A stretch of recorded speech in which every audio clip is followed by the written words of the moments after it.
My sister sent me a wedding gift list of 7 luxury items: Tesla, Rolex, and more. I skipped 2. Then she texted, "You missed 2 gifts. Don't show up." Mom added, "She deserves more. It's her big day." I replied, "Understood." The next morning, I canceled the rest, adjusted my financial support for the catering, and what I did next changed everything. My sister's wedding wasn't a celebration. It was a production. The kind with branded hashtags, rented doves, and a videographer who specialized in slow-motion champagne sprays. Ashley didn't just want to get married. She wanted to trend. I was sipping coffee when the email came in. Subject line, "Gift coordination final. No greeting. No. Hope you're doing well." Just an attachment and 2 lines. "Please confirm your items. You're the oldest. You can afford it. No excuses." I opened the spreadsheet. The list included a Tesla, a Rolex Daytona, a Hermes clutch, a pair of designer accent chairs, a chandelier, a high-end espresso machine, and a crystal bar set. Luxury items, all brand new, all full price. Some had my name pre-assigned. Others were just marked available. I blinked, then laughed. Not because it was funny, but because this wasn't new. Ashley had always treated me like her personal funding department. When she needed tuition help, I paid.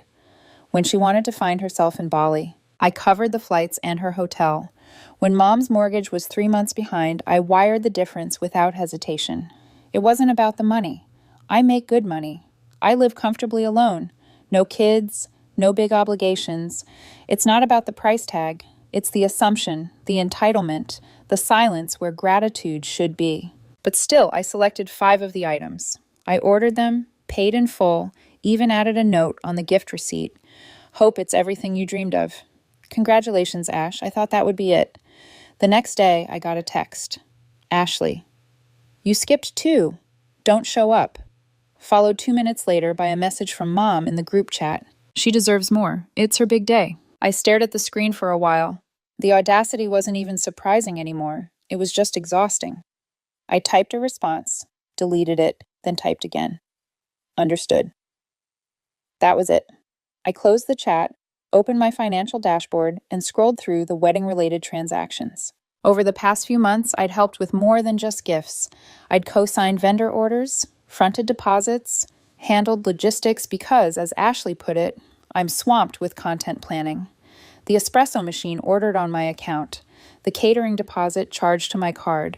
They needed someone reliable. The florist was scheduled under my email because I had better follow through.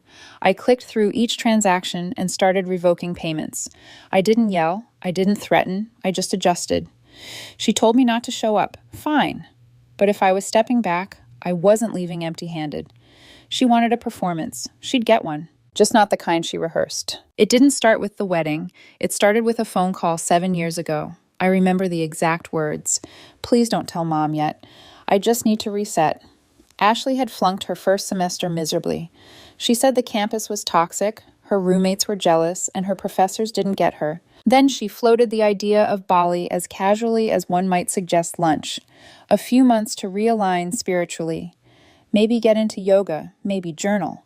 Flights, accommodation, that overpriced eco-retreat she found on TikTok, all went on my card. I even sent her money every Friday, just in case. She extended her trip by 2 months. Accidentally. I said nothing. When she got back, there was a dinner, a welcome home thing. She smiled, posted photos, tagged me as #bestsister. I paid the bill. No one mentioned the loan. A year later, the roof on Mom's house collapsed during a summer storm. Dad had just left. Insurance denied the claim. I remember driving there with a check folded in my glove box. I handed it to Mom before she could finish panicking. She cried, said I saved her, then changed the subject and never brought it up again. There's a pattern, and I've been complicit in every thread. When Dad left, I didn't cry. I calculated. I looked at the mortgage, the utilities, the phone plans. I rerouted payments, consolidated debt, told myself I was being practical. That's what I do. I fix things quietly without fanfare. Ashley called me the stable one. Mom called me our rock. Neither of them asked how I was doing. I was the one who never complains, the one who has a good job, the one who gets it. They confuse love with dependence, and I let them. Ashley would call from new cities, new internships, new passions.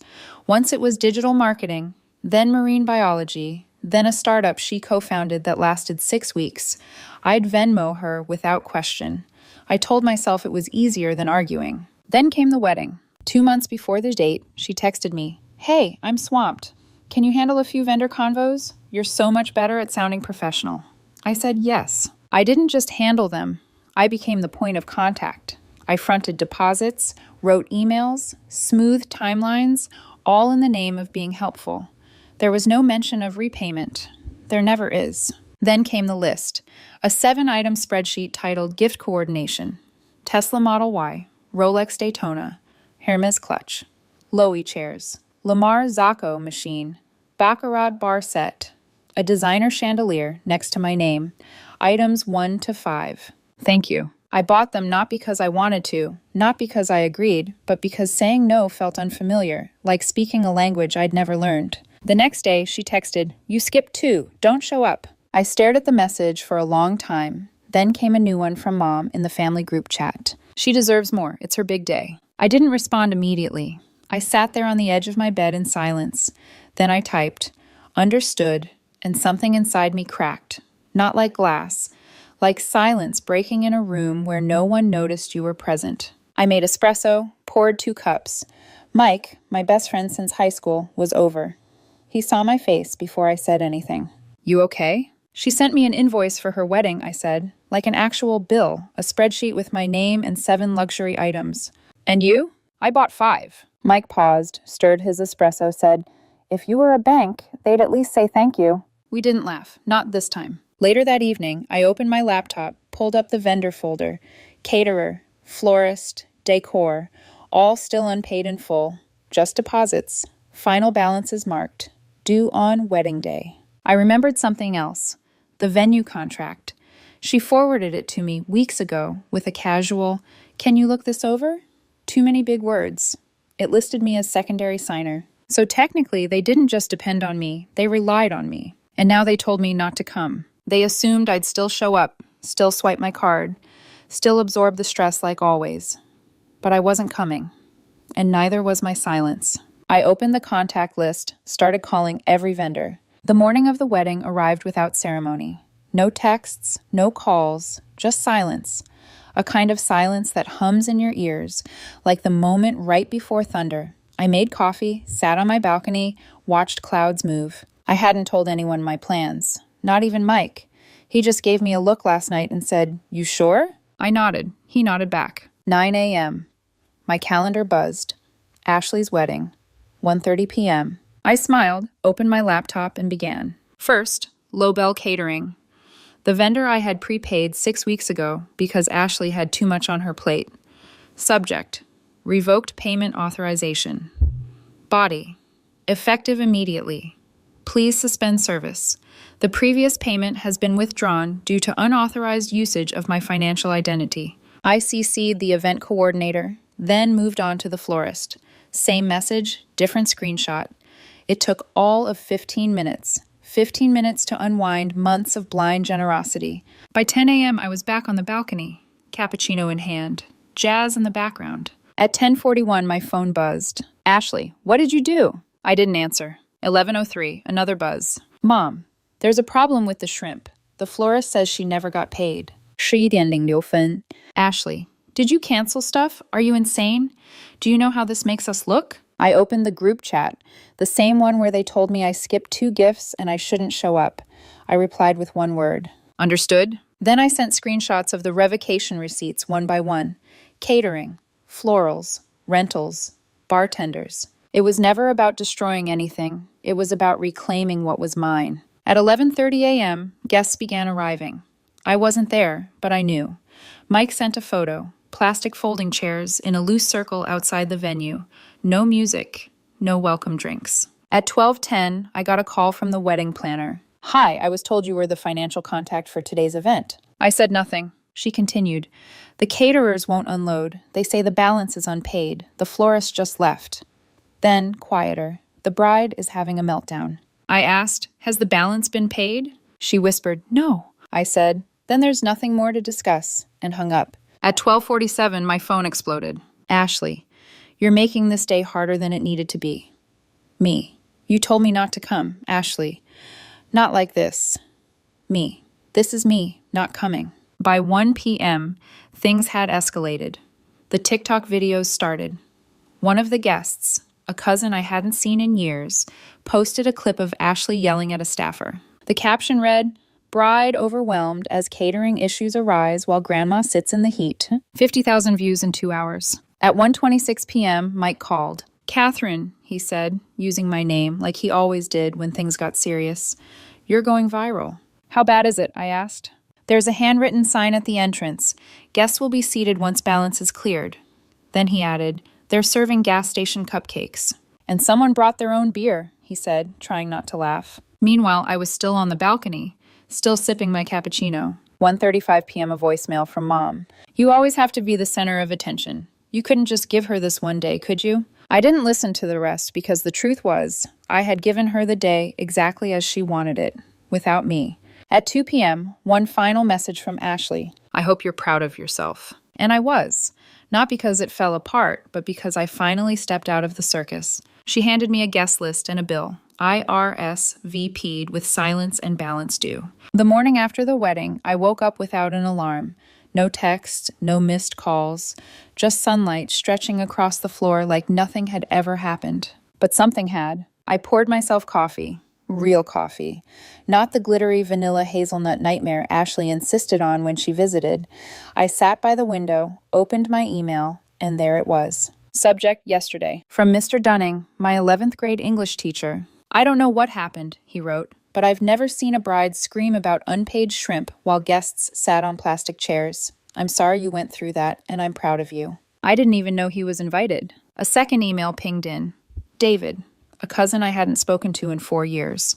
They replaced steak with sliders, plastic forks, and Ashley yelled at the violinist. "Did you really pull the plug?" No emojis, no LOL, just that. I took a deep breath and opened Instagram. A handful of guests had posted filtered photos, tightly cropped, dim lighting, no wide shots of the venue. One post stood out, a short reel from the photographer's assistant, not meant to go public. It was raw, chaotic, honest. The clip showed the gift table, or what was supposed to be one, a folding table, 2 boxes, one already half open. The caption read, "The thank you corner," and then Ashley's voice in the background. "This is unacceptable. Where are the rest? Where's the baccarat bar set? The chairs? The bags?" Her new husband was holding his phone to his ear, whispering aggressively.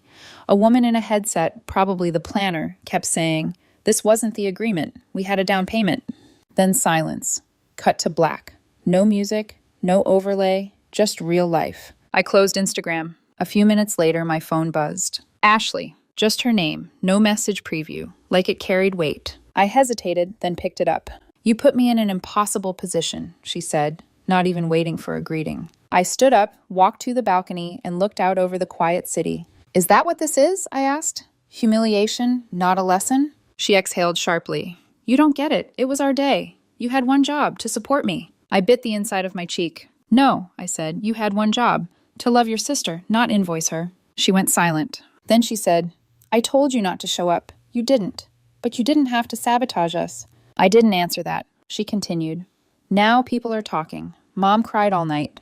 The planner might sue. I can't even post the reel I paid $3,000 for because the venue looked like a prom gone wrong." "That's not my fault," I said, calm and controlled. "That's your budget's fault." She hung up. An hour later, a voicemail came in from Mom. I played it on speaker. "You could have just sucked it up. It was one day, and you had to make it about you. She's your sister. You were supposed to give her everything. She would have done the same."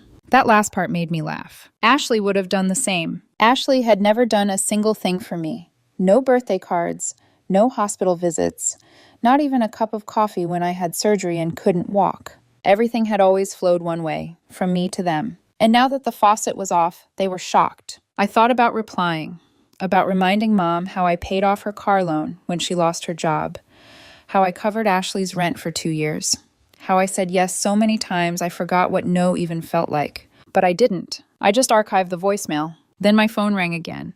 This time the caller ID made me pause. "Dad." Not mom and dad, just him. We hadn't spoken much since the divorce. He moved to Arizona, remarried, got into hiking. We talked once a year, maybe. I picked up. Hello? He cleared his throat. Hey, you got a minute? Sure. I heard about what happened, he said. Your mom's been vocal. I didn't respond. I'm not calling to fix anything, he added. Just wanted to say, it's about time someone stood up. I blinked. What? You always carried them, he said. And I let it happen. I shouldn't have, but I'm proud of you. I swallowed hard. Silence stretched. Thanks, I finally said. That means more than you know. We didn't talk long after that. Just enough. When I hung up, I opened the group chat. The same one where Mom once sent Bitmoji hearts, and Ashley dropped links to $800 shoes like they were memes. It was flooded. Now you made a scene when we needed unity. Do you feel better? What kind of sister are you? We're family. Bring back the kindness you used to have. I scrolled past them all. No apology, no accountability, just noise. I scrolled back up and saw the original message from Ashley. You missed two. Don't show up. I long pressed the chat, clicked mute, then archive. I didn't want to delete it, not yet. Some lessons need to be remembered. Later that night, I got a final email from the catering company, a receipt. Final adjustment. Contract voided by primary contact. Refund processed. Balance outstanding. Please advise if any further communication is needed. I stared at the line. Primary contact. They met me. That was the problem all along. They all thought I was the primary contact, the provider, the buffer, the bank. But not anymore. I closed my laptop and looked out the window. No fireworks, no noise, just peace. 3 weeks later, an envelope slid into my mailbox. Glitter on the seal. A faint scent of something expensive and unnecessary. I already knew what it was before I opened it. Inside was a thank you for attending postcard, gold-foiled custom font, a filtered photo of Ashley and her husband mid-spin on a barely lit dance floor, the edges blurred to hide the plastic chairs, the missing floral arrangements, the chaos that came after. Below the image, printed in cursive, thank you for being a part of our special day. We hope to see you again soon. I looked at the bottom. There was a list of names, a long scroll of guests and family. My name wasn't on it, just a gap. A literal blank space between two names, as if someone had pressed delete and moved on. I stared at it for a moment. Then I laughed. Loud. The kind of laugh that sits in your chest for weeks, waiting to be shaken loose. They erased me, not out of spite, out of habit. As if I'd never been there at all. As if I hadn't paid for the food they tried to serve, the chairs that never arrived, the deposits, the favors, the silent bailouts. As if I hadn't held that family up for a decade. They replaced my presence with white space. I put the card down, walked to the kitchen, made coffee, sat at the counter, opened my laptop, and typed 5 words into Google. Flights to Lisbon one way. I clicked the first link and booked it. No hesitation. Window seat, no return date. 3 hours later, I was sitting at the gate with a backpack and nothing else.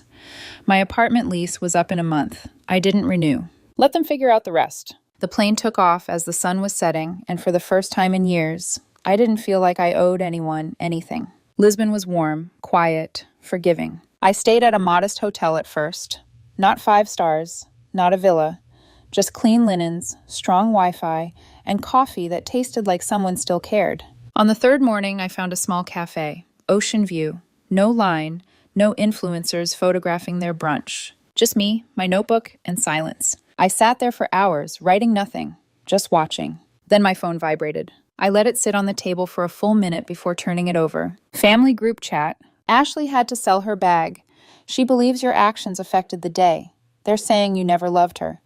She told everyone you blacklisted her wedding. Then a photo came in. Ashley crying on a friend's couch. Captioned, grateful for real ones.